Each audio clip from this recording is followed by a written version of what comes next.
Chapter 68, Small World, Big Ego, Preview. Now let's rewind. Medellín has its own intelligence network, a loose confederation of expats, degenerates, crypto bros, fitness junkies, and washed-up party promoters pretending to be businessmen. We all orbit the same digital beacons, what's up chats, Facebook groups, invite-only parties. On the surface, it's all smiles and high fives.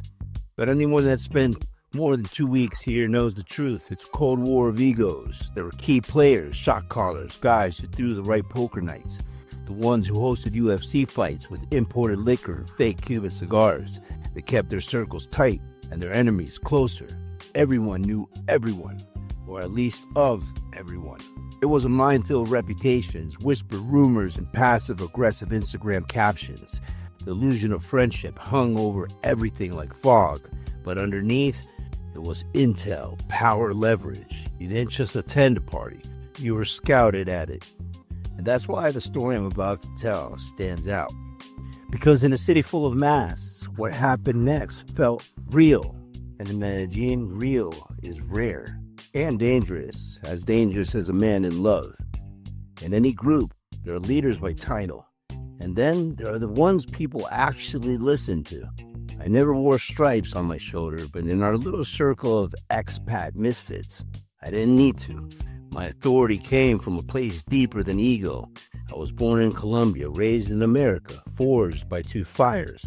I understood them, the complaints, the self-exile, the fragile masculinity, dressed up in tank tops and Rolexes.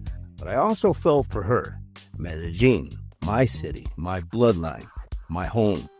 And I wasn't about to let a bunch of second-chance seekers shit on it because they couldn't handle their own pasts. Most of the expats I met, refugees of bad decision, deportees, divorcees, burnouts, soft criminals looking for somewhere the IRS didn't reach.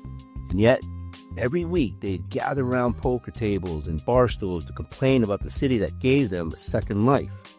They'd whine about traffic, inflation, but mainly the women.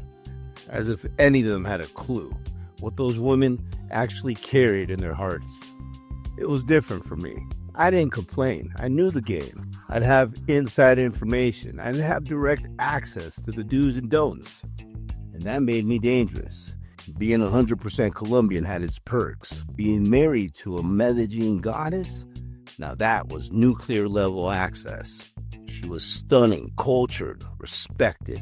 Through her, I was instantly plugged into every power circle the others would only read about. It didn't matter how much money they brought down from New York or Miami.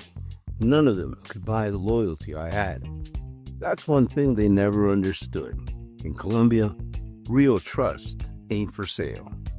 Her friends treated me like a brother, a protector. And when you've got a dozen beautiful women in your corner who know where the real power lies in this city, you don't need to chase clout. You are the clout. I got invited to a poker night. Host was a guy we'll call Jay. Was one of those overpaid, overconfident expats who made a little too much noise for someone who didn't belong. He rented a mansion, emphasized on rented, and gave me the grand tour like he was showing off Versace's. The whole thing felt like a cartel-themed Airbnb listing.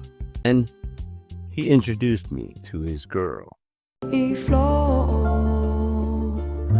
¿cómo puede ser que el humano no respeta la ley de la vida, lo que nos sostenga? Honra la tierra, reza al cielo, ama